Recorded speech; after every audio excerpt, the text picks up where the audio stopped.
Nuestra generación ya ha tenido bastantes encubrimientos y operaciones secretas.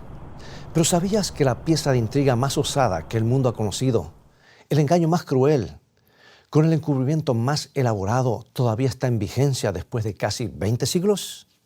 Ve por tu Biblia y en un momento más regresaré para que investiguemos este misterio.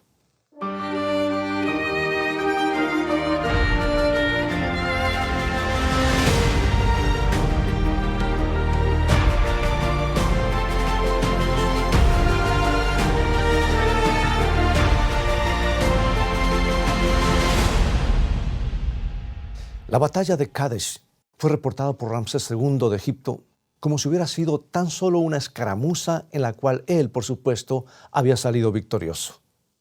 Pero resulta que Ramsés era un hombre vanidoso. Resulta que la batalla de Kadesh o Kadesh no fue una simple escaramuza, sino una de las batallas más importantes de la historia. Y Ramsés, en vez de ser victorioso, apenas pudo salvar su vida. Y en las macizas columnas y las paredes del palacio de Karnak, Ramsés describió todos sus conflictos con el rey de Hatti. Los asirios también mencionaron con frecuencia a la tierra de Hatti. Pero los historiadores no intuían la verdad. Se suponía que Hatti era alguna tribu poco importante. Y a nadie se le ocurrió preguntar cómo era una tribu sin importancia que podía guerrear con dos grandes potencias o contra dos grandes potencias durante tanto tiempo. Pero resultó que los Hatti no eran una tribu, sino el tercer imperio gigante de aquellos días. Los hititas, cuyos límites se extendían desde el Mar Negro hasta Damasco. Pero no importaba. Ramsés se sentía capaz de controlar a los hititas. A menos hay que darle crédito por presentar un frente audaz. Y una de las inscripciones egipcias relativas a la batalla de Kadesh describen a Ramsés como el intrépido, el que puso fin a las fanfarronerías de la tierra de Hatti. Él era el hijo de Ra, quien puso la tierra de Hatti bajo sus pies. Él era como un toro con los cuernos afilados, el poderoso león, el chacal que en un instante atraviesa el círculo de la tierra, el divino y espléndido halcón. Así se autodescribía. Pero también había un largo poema que describía la tremenda victoria de Ramsés. Hoy sabemos que esa es una vergonzosa pieza de propaganda y que se la creyó por más de 3.000 años. La verdad es que Ramsés se dejó atrapar por la historia de dos espías beduinos que fueron enviados a su campamento por el rey hitita. Y estos hombres, diciendo que eran desertores del ejército hitita, le contaron a Ramsés que el rey hitita había huido despavorido. Y vulnerable como era a las adulaciones, dejó que su ejército cayera en una trampa y fuera rodeado por el adversario del norte, salvando nada más que su vida. Un engaño ingenioso, ¿verdad? Pierde la batalla, pero convence al mundo de que la ganó. Y tuvo éxito por 3.000 años. No estoy seguro de quién fue esa estrategia. Pero, ¿sabes? Hay un paralelismo que no puedo dejar pasar. La batalla de Kadesh se libró alrededor del 1300 a.C., pero en el año 31 después de Cristo, el jefe de los ángeles caídos, al que llamamos Satanás, se dispuso a usar la misma estrategia. Había perdido una batalla infinitamente más importante que la de Kadesh, y podría decirse también que apenas escapó con vida. Pero en su registro habla de un tremendo éxito y lleva casi 2.000 años engañando a la mayoría, y solo unos pocos sospechan la verdad. La historia, que es dolorosamente cierta, comenzó en el Gólgota, conocida también como el lugar de la calavera. Muy probablemente porque allí había una formación rocosa en los lados de la colina que se parece a un cráneo humano.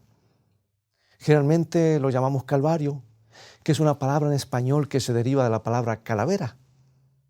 Jesús de Nazaret acababa de morir crucificado en ese lugar. Ahora me imagino a Satanás, el jefe rebelde, sentado en las sombras no lejos de allí, abatido por completo. Había perdido la batalla. Lo sabía. Sabía que su suerte estaba echada. Uno esperaría que estuviera feliz, ¿no es verdad? Después de todo, había sido el principal instigador de la crucifixión. Sí, él quería que lo crucificaran pero no estoy muy seguro de que quisiera su muerte. Porque el propósito de Satanás era derrotar el plan de salvación del hombre. Y todo el recorrido desde Belén hasta el Gólgota, el ángel del mal había seguido de cerca los pasos de Jesús, tratando de desanimarlo, de atraparlo, de hacerlo pecar, aunque más no fuera con una palabra, tratando de hacerlo abandonar su plan. En primer lugar, había pensado que Dios nunca se interesaría en la raza caída. Y para su mente egoísta, era incomprensible que el Hijo de Dios se hubiera interesado tanto por el hombre que hubiera descendido aquí a morir en su lugar para que pudiera tener vida. ¿Sabes que el egoísmo tiene dificultades para entender el amor? Y daba la impresión de que Satanás pensó que si le hacía la vida bien miserable, Jesús daría la vuelta y abandonaría su plan para salvar a los hombres. Y así la raza humana quedaría librada a la destrucción segura. Porque nada deleita más al jefe rebelde que las destrucciones masivas. Satanás sabía que Jesús podía realizar fácilmente un milagro y librarse de sus enemigos. Sabía que Jesús, si lo quería, podía fácilmente descender de la cruz y hacer que 10,000 ángeles lo elevaran al cielo ante la vista de sus torturadores.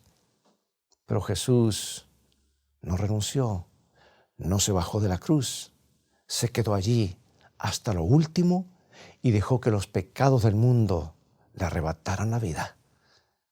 Y Satanás no era estúpido. Sabía que le habían quitado la máscara por completo. Había sido expuesto ante los ojos del universo como un homicida, un asesino de su propio creador. Y ahora no podría esperar más la simpatía de los mundos que no habían caído. Oh, Satanás odió la cruz. La odió con una intensidad que no se puede describir. Pero allí, a la sombra del instrumento de muerte que había sellado su destino, tuvo la misma idea que Ramsés había usado para salvaguardar su orgullo. Había perdido la batalla, pero haría parecer que la había ganado. Contaría su propia historia de lo que había sucedido en el Gólgota. Pintaría otra escena de la cruz. La tergiversaría, distorsionaría su significado y promovería la mala interpretación mundial por medio de una propaganda masiva. Haría que la cruz, que tanto odiaba, se convirtiera en un arma contra Dios. Como ves, la rebelión de Satanás desde el principio ha sido un ataque contra la autoridad de Dios, su gobierno y su ley, porque él era uno de los guardianes de esa ley. Y en su encuentro con nuestros primeros padres en el Edén, cuestionó descaradamente una orden directa de Dios. Y sabes que en estos últimos días, según el libro de Apocalipsis, será justamente la autoridad de Dios la que estará sobre el tapete. El objetivo de la ira del ángel rebelde serán los que aceptan la autoridad de Dios y guardan sus mandamientos. Déjame leerte lo que dice Apocalipsis capítulo 12, versículo 17. Entonces el dragón se llenó de ira contra la mujer y se fue a hacer guerra contra el resto de la descendencia de ella, los que guardan los mandamientos de Dios y tienen el testimonio de Jesucristo. Cuando surgió la rebelión en él, Lucifer hizo una campaña para revocar la ley de Dios. ¿Cómo podía Dios revocar una ley que es una transcripción de su propio carácter, una ley que es el fundamento de su gobierno? ¿Cómo podía Dios alterar de alguna manera una ley tan importante, tan vital, tan perfecta, tan inmodificable, tan sagrada que su violación no podía pasarse por alto ni siquiera para salvar a su propio Hijo en el Calvario? Pregunto, dime algo, ¿no es extraño que se sostenga que la cruz cancela la ley o que la debilita en algún sentido? ¿Puedes creer que Dios haya permitido que su propio Hijo muriera porque la ley no puede ser cambiada y cambiara de opinión y la modificara tan pronto como su hijo hubiera muerto? Difícilmente. Dios mismo dice esto. Voy a leer 2 versículos en Salmo y en Malaquías. No olvidaré mi pacto ni mudaré lo que ha salido de mis labios, porque yo, Jehová, no cambio. Amados, no hay manera de separar la integridad de la ley de Dios de la integridad de Dios mismo. Permanecen o caen juntos. Y Satanás sabía muy bien que la ley de Dios no podría dejarse de lado.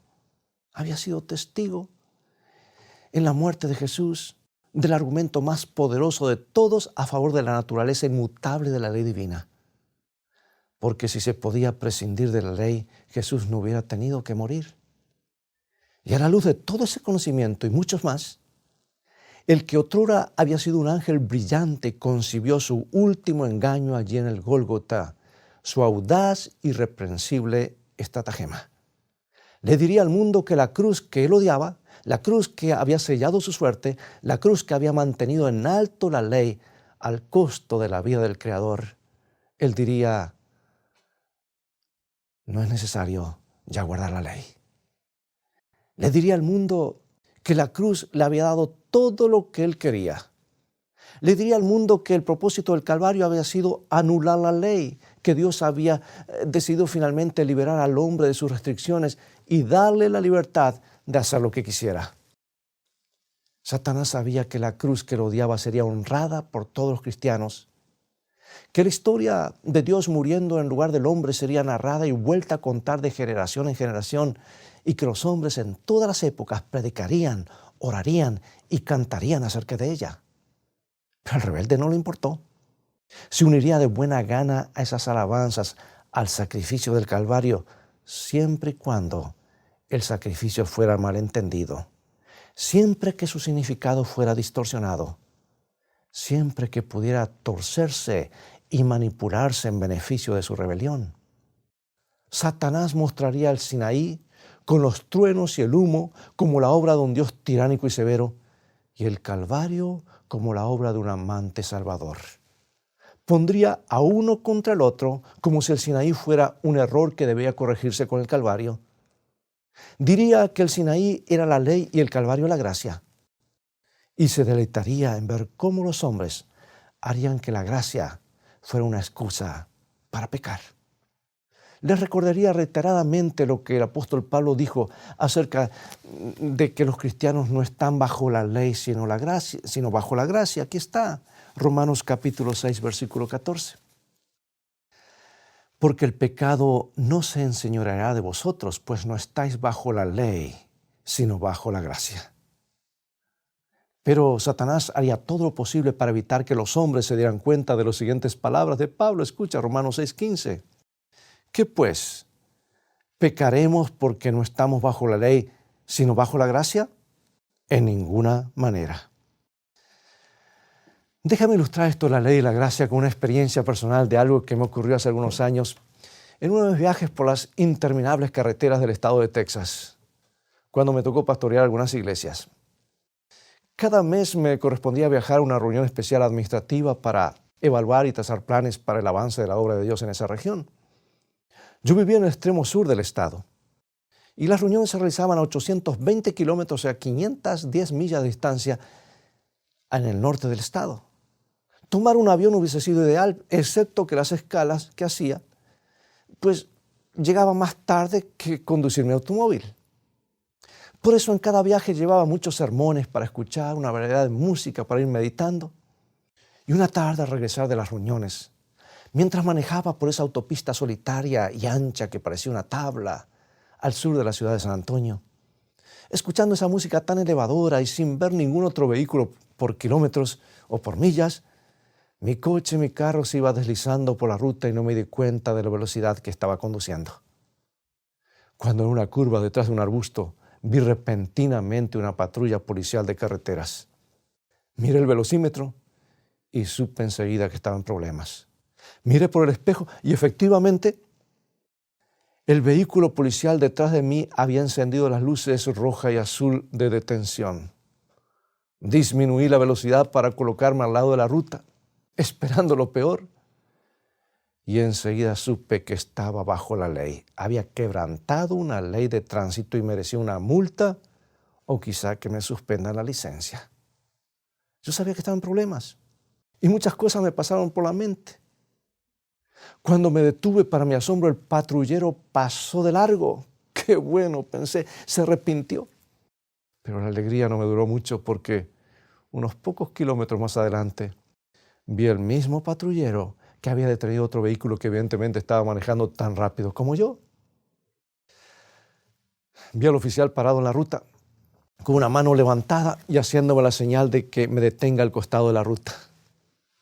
Ahí sí me desanimé y nuevamente supe que estaba bajo la ley como el peor de los infractores. Esperé junto a mi coche mientras observaba cómo el chofer del carro detenido delante de mí gesticulaba y discutía con el oficial. Observé cómo el oficial le entregaba un documento para que lo firme y luego de hacerlo se lo arrojó encima del coche y entró al mismo dando un portazo y se alejó. Yo me decía, no hombre, no hagas enojar al oficial porque después me toca a mí. Lentamente el oficial se acercó y muy amablemente me hizo la siguiente pregunta. Dígame, ¿hay alguna razón por la cual iba manejando a tan alta velocidad? No, oficial, no tengo ninguna excusa. Entonces, ¿qué vamos a hacer?, me pregunta. Y yo le dije, yo no sé, oficial, qué es lo que usted va a hacer, pero todo lo que le pido es misericordia. ¿Misericordia? ¿Por qué piensa que puedo tener misericordia con usted que iba tan rápido o más que el otro conductor que acabo de multar? Bueno, oficial, tal vez él no le pidió misericordia y yo se la estoy pidiendo. ¿Quiere usted decirme que nunca ha tenido una multa en su vida?, me pregunta. No, oficial, yo no le puedo asegurar eso, pero una cosa le puedo asegurar, que no era mi intención correr a esta velocidad como lo estaba haciendo. Y enseguida me vino algo a la mente con la intención de ganar la buena voluntad del oficial. Le dije, oficial, usted y yo estamos en el mismo trabajo. Yo soy predicador y siempre le predico a mi congregación acerca de obedecer las leyes de Dios, no quebrantarlas. Pongo énfasis en prevenir, no hacer eso y caer en infracción con Dios, a lo que la Biblia llama pecado. Yo les predico antes que esas cosas ocurran. Y usted, oficial, hace lo mismo, pero usted los agarra después que han cometido la infracción. Así que en cierta medida estamos en el mismo equipo. ¿Usted está tratando de chantajearme? No, oficial, no, esa no es mi intención. Suba conmigo a la patrulla. Y ahí las rodillas me comenzaron a temblar. Yo no quería subir, pero estaba bajo la ley. Y no me quedaba otra opción. Y una vez dentro del coche averiguó todo acerca de mí y me dijo, la razón que lo hago subir es porque en un momento más vendrá otra patrulla a ayudarme porque sabe que detuve 2 vehículos. Y no quiero que mi colega escuche la conversación.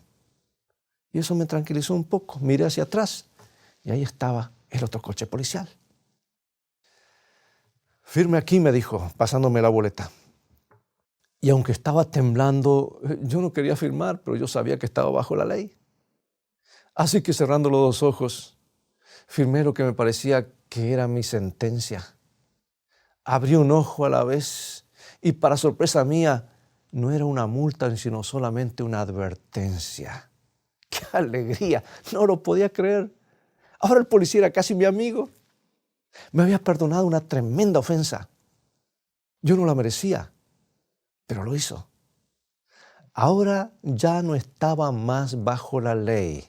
¿Estaba bajo qué? Bajo la gracia. ¿Qué piensas que iba a hacer ahora? ¿Salir a manejar más rápido que antes, jactándome de que ya la ley no tiene nada que ver conmigo porque me perdonó? No, al contrario, ahora me sentía con mayor responsabilidad de ser obediente. Y eso es justamente lo que me recordó antes de desearme un feliz viaje. Dice, Costa, ¿me promete que el resto del camino va a manejar dentro del límite de la velocidad reglamentaria? Sí, oficial, se lo prometo, cuente conmigo, no lo voy a defraudar. ¿Crees que salí de allí acelerando y manejando como antes? No. Ahora tan cuidadoso que miraba más la aguja del velocímetro que la misma ruta para no pasarme 1 kilómetro más allá del límite de velocidad. Amigo, amiga, ¿captas lo que es estar bajo la ley y lo que es estar bajo la gracia? Jesús nos perdonó, pagó una deuda inmensa dando su vida para que tú y yo ya no estemos condenados por la ley, porque la paga del pecado es muerte. Y todos somos pecadores, infractores, merecemos el castigo eterno. Pero Él nos otorgó su gracia, su perdón inmerecido y nos da una nueva oportunidad. Pregunto, ¿qué vas a hacer con esa oportunidad que Dios te da? ¿Vas a creer que el perdón de Dios, el perdón de Dios y vas a odiar el pecado, o vas a escuchar la voz de la serpiente que te dice, no importa, ella lo pagó, haz lo que tú quieras? Sí, amigo y amiga, el ángel caído piratearía la gracia de Dios que nos permite guardar la ley y la vendería como una licencia para pecar. El jefe rebelde no se detendría ante nada. Le indulgaría al mundo la noción de que Dios había abolido su constitución, que había eliminado su norma moral y que había dejado que los hombres sigan sus propias inclinaciones. Pero es precisamente esa noción, la que estamos sujetos solo a nuestras inclinaciones y a nuestros sentimientos, es precisamente esa noción fervientemente aceptada y transmitida de una generación a otra, la que ha hecho que nuestras calles sean inseguras, nuestros hogares se han convertido en fortalezas armadas. Y en nuestra carrera a la permisividad hemos rechazado la única respuesta que podemos darle a la epidemia de criminalidad. Pero la obediencia no es muy popular hoy, ¿verdad? No es lo suficientemente sofisticada para nuestra sociedad permisiva. Preferimos hablar del amor. No hemos escapado al contagio de la religión fácil que no plantea ninguna exigencia. Y lo más escandaloso es que la cruz del Calvario ha sido tan manipulada que ha colaborado para crear esta situación. ¿No es una verdadera tragedia que la cruz que le costó la vida a Jesús, la cruz que es la máxima obediencia a la voluntad del Padre, sea tan mal entendida?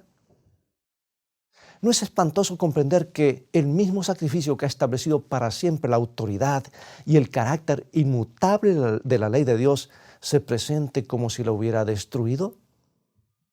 Pregunto, ¿cómo es que tantos millones pueden estar ciegos? Pero en este punto vendrá el último gran engaño. Aquí estará, escucha bien, amigo y amiga, aquí estará la clave del último gran conflicto que separará a los leales de los infieles. Sí, Satanás luchará contra la cruz fingiendo que la ama. Se unirá gozosamente nuestra adoración a lo que sucedió en aquel día oscuro en la colina del Gólgota, pero todo el tiempo estará buscando la yugular, usando la cruz que selló su destino como un arma insospechada en su desesperado y desquiciado intento por destronar a Dios. De la vieja Inglaterra nos llega el relato de un niñito llamado Bron, que asistió por primera vez a la iglesia con su institutriz. El pastor se subió al púlpito y dio una cantidad de malas noticias. Contó que habían clavado a un hombre inocente en una cruz y lo habían dejado morir. ¡Qué terrible!, pensó el niño. ¡Qué mal! Seguramente la gente tomará cartas en el asunto. Pero mirando a su alrededor no vio que nadie se preocupara por hacer algo. Estarán esperando que termine el servicio, pensó. Seguramente van a hacer algo para enmendar esa acción horrenda. Salió de la iglesia temblando de emoción, esperando ver la reacción de la gente. Su institutriz le dijo: Bron, no te lo tomes tan a pecho, van a pensar que eres raro. ¿Raro porque estoy molesto, perturbado por la injusticia? ¿Raro porque me movilizó esta tragedia, esa trágica historia? ¿Raro por preocuparme y querer hacer algo al respecto? Hay algo que podemos hacer con relación a lo que sucedió en el Calvario. Jesús dijo: si me amáis, guardad mis mandamientos. El amor no es algo que se dice, sino algo que se hace. Quisieras unirte en oración conmigo y agradecerle a Dios por su perdón y a la vez decirle que le amas y que deseas obedecerle. Dios finalmente tendrá un pueblo que no solamente le amará, sino lo obedecerá. Y tristemente, dice Mateo 7, cuando Jesús venga, muchos dirán: Señor, Señor, hicimos tantas cosas en tu nombre. Jesús le dirá: apartados de mí, obradores de maldad. Y el original, y en inglés dice: those who practice lawlessness, o sea, los quebrantadores de la ley. Dios nos ayude a amarle y obedecerle. Oremos. Padre amado, gracias por la cruz. Gracias por el sacrificio de tu Hijo, por amarnos tanto que estuviste dispuesto a darlo todo. Ayúdanos a comprender un amor tal, a comprender el sacrificio hecho por nosotros. En el nombre de Jesús. Amén. ¿Cómo puedes nuevamente rechazar abrazar al buen Jesús, repetirle el sufrimiento y clavarlo en la cruz. Crucificas tú a Cristo, otra vez lo harás sufrir. Ya lo has crucificado, no lo crucifiques más. Santas manos bondadosas que bendicen al mortal, santas manos, como puedes traspasarlas otra vez. Crucificas tú a Cristo, otra vez lo harás sufrir. Ya lo has crucificado, no lo crucifiques más. No lo crucifiques más. No lo crucifiques